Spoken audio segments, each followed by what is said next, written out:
diversas naturezas de trabalho, de iniciação científica, universitária, centradas em critérios acadêmicos e socioeconômicos.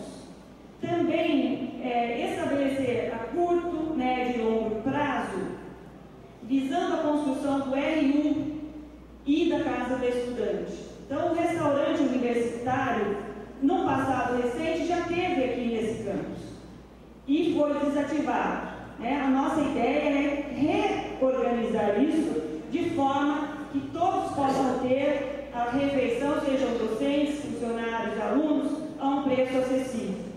Enfim, por último, rompendo com o isolacionismo, mais uma das formas de fazer isso é editar os jogos universitários e também uma rádio universitária para nos aproximar mais ainda, todos nós, dos 3 campi e também com a comunidade externa.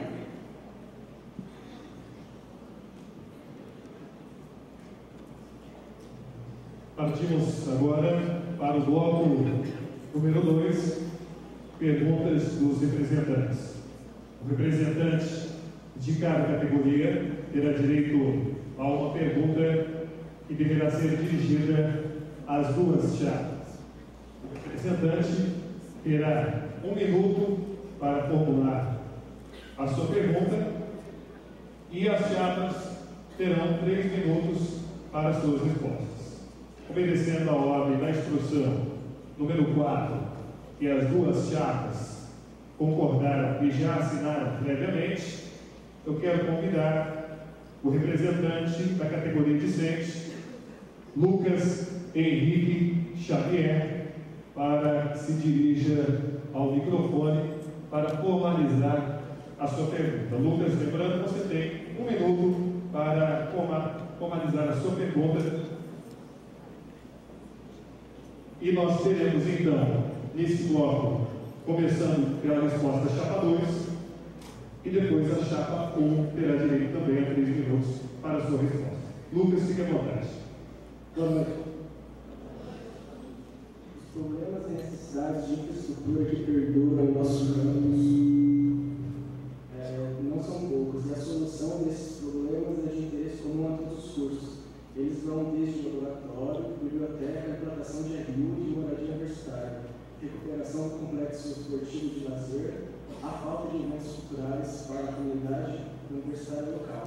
Baseando-se nisso, perguntas: como os candidatos do pleito farão para buscar o objetivo e obter recursos para a universidade e como estes serão investidos para suprir as necessidades do campus mineirão? Havendo compreensão da chapa, ela fazer a resposta, chapa 2, fica à vontade, 3 minutos.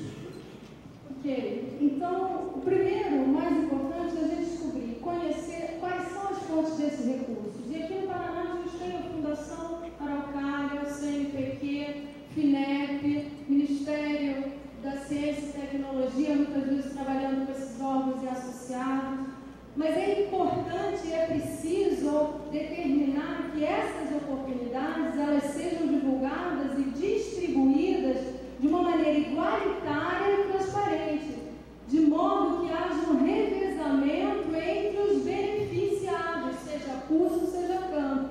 Então, hoje, por exemplo, no ProInfra 01-2009, a universidade, a princípio, aprovou um projeto de R$800 mil. Isso é um grande avanço. Um outro projeto também para a infraestrutura do campus, na chamada 03 de 2009, a lei aprovou R$3 milhões. Agora, é preciso determinar quais são as estruturas que foram priorizadas, quais são os campi, quais campi vão participar desse orçamento de R$3 milhões. E, além disso, há necessidade que haja divulgação de uma maneira transparente. Agora, por exemplo, tem a chamada 02 de 2010, que envolve R$10 milhões. Nós temos o direito de mandar 2 projetos na área de agricultura. Ou seja, temos o curso de biologia, que poderia estar envolvido, de veterinária, de agronomia, e a gente não tem a divulgação, conhecimento desses projetos, Então, ou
A chapa número 1 terá 3 minutos para a apresentação da sua resposta à categoria.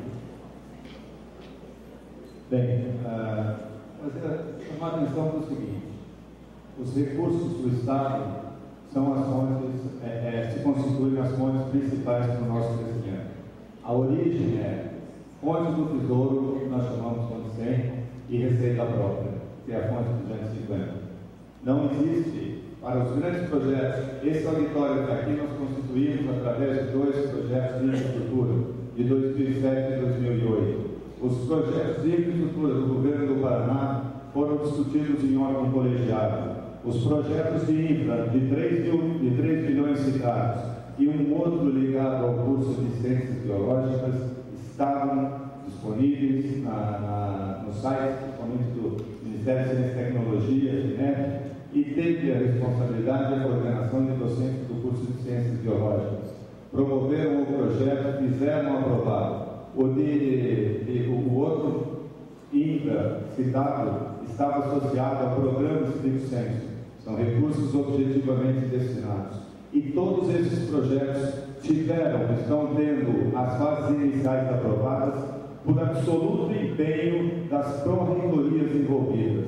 Quando nós falamos em bolsas de iniciação científica, saímos de 20 bolsas em 2006, em 2007 para 30 bolsas aproximadamente.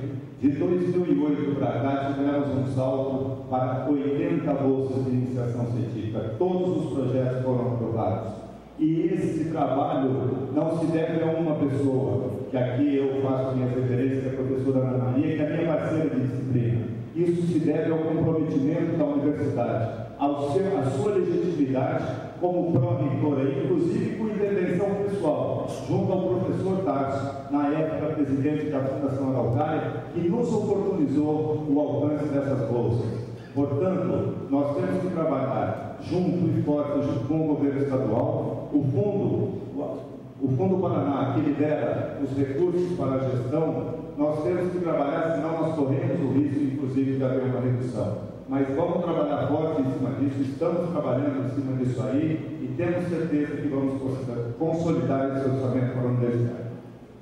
Dando a resposta aos nossos alunos, nós implantamos no Centro de Ciências da Saúde um restaurante universitário. Portanto, para nós não é novidade nenhuma. Nós pretendemos investir na área do esporte, mas também em festivais de música, em festivais de teatro e nas mais diversas manifestações artísticas. A minha pesquisa de doutorado foi feita junto a todos os alunos da UEM e detectamos a falha e a necessidade, sim, de investirmos tanto na qualidade de vida, porque há sérios problemas de convivência dos alunos, principalmente fora de casa. Muito bem. Eu peço mais uma vez que a plateia se contenha, por gentileza. Atenção, partimos para o próximo questionamento. Atenção, por gentileza. Atenção, para que possamos dar continuidade ao debate, eu peço educadamente que a plateia se contenha para que não tenhamos interrupções e assim nenhuma das chapas sejam prejudicadas. Próximo questionamento, o representante da categoria docente, Mauro José Cardoso. Por gentileza, se dirige ao microfone.